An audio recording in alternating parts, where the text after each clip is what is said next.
Halo teman-teman semua, kali ini kita akan membahas materi mengenai Kingdom Plantae.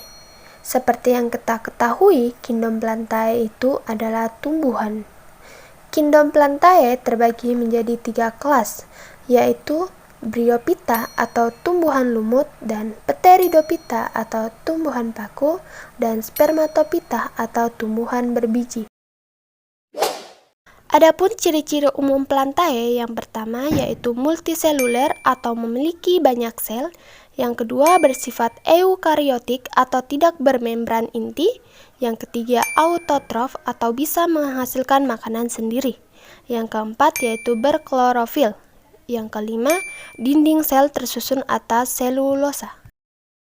Oke, selanjutnya kita akan membahas klasifikasi Kingdom Plantae. Yang pertama yaitu Bryophyta atau tumbuhan lumut.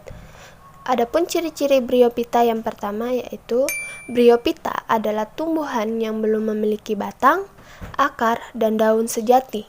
Yang kedua, akarnya berupa akar semu atau rhizoid. Yang ketiga, tidak mempunyai berkas pembuluh atau xilem dan phloem. Adapun klasifikasi lumut dibagi menjadi 3 jenis, yaitu Hepaticopsida atau lumut hati, dan Anthocerotopsida atau lumut tanduk, dan Bryopsida atau lumut daun.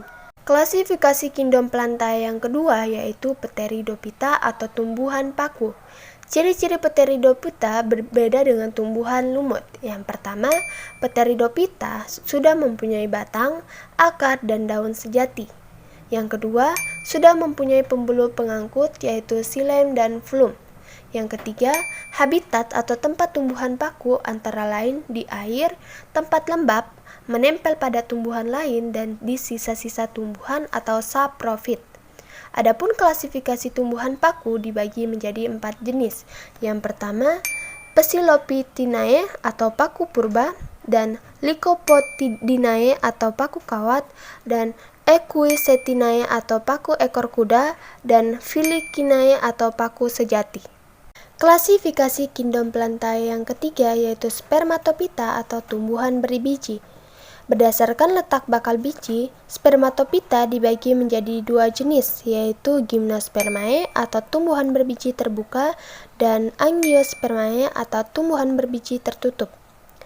Gymnospermae terbagi menjadi 4 kelas, yaitu Cicadinae contohnya pakis haji, dan Gingoinae contohnya ginggong biloba, dan Gnetinae contohnya Gnetum gnemon atau melinjo, dan Coniferinae contohnya cemara.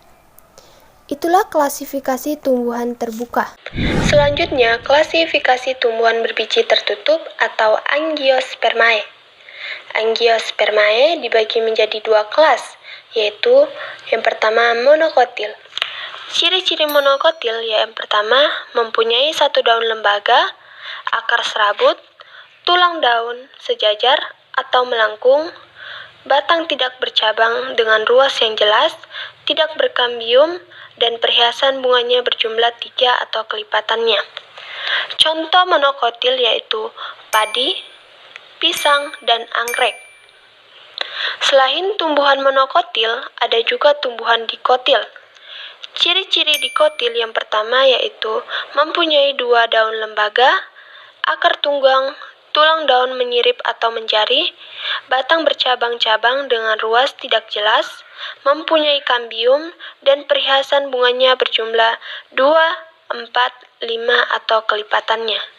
Contoh tumbuhan dikotil yaitu kacang tanah, kangkung, dan kentang. Itulah klasifikasi Kingdom Plantae. Selanjutnya, kita akan membahas mengenai Kingdom Animalia. Seperti yang kita ketahui, Animalia itu adalah hewan.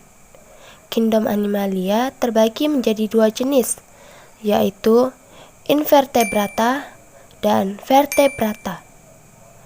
Invertebrata terbagi menjadi 9 filum, yaitu Porifera, Coelenterata atau Cnidaria, Platyhelminthes, Nemahelminthes, Annelida, Mollusca, Echinodermata, dan Arthropoda.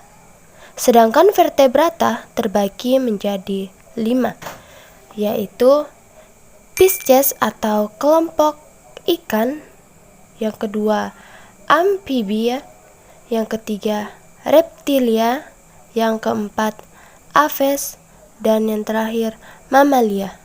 Adapun ciri-ciri umum animalia yang pertama yaitu bersifat multiseluler atau memiliki banyak sel.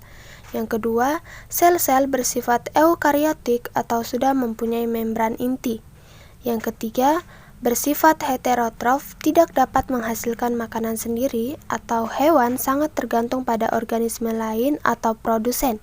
Yang keempat, sebagian besar animalia bergerak secara aktif.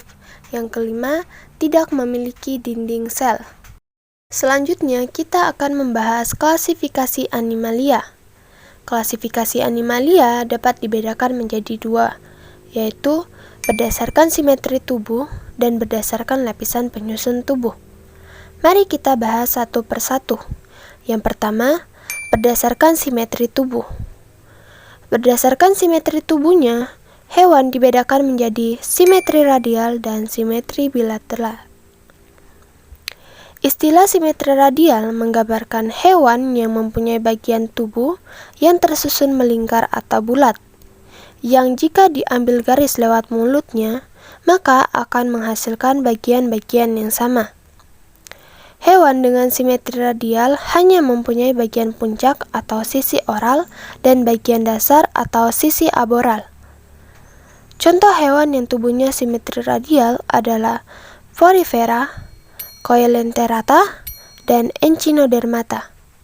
Sedangkan istilah simetri bilateral adalah bagian tubuhnya tersusun bersebelahan dengan bagian lainnya, yang jika hewan tersebut dipotong melalui mulut dan anusnya, kita akan mendapatkan bagian yang sama antara sisi kiri dan sisi kanan. Hewan bersimetri bilateral ini mempunyai sisi atas atau dorsal dan sisi bawah atau ventral. Contoh hewan yang bersimetri bilateral yaitu Platyhelminthes, Nemahelminthes, Annelida, Arthropoda, dan moluska. Klasifikasi animalia yang kedua yaitu berdasarkan lapisan penyusun tubuh. Berdasarkan lapisan penyusun tubuh terbagi menjadi dua, yaitu diploplastik dan triploplastik. Hewan diploplastik tersusun dua lapisan, yaitu lapisan luar yang disebut dengan ektoderm dan lapisan dalam yang disebut dengan endoderm.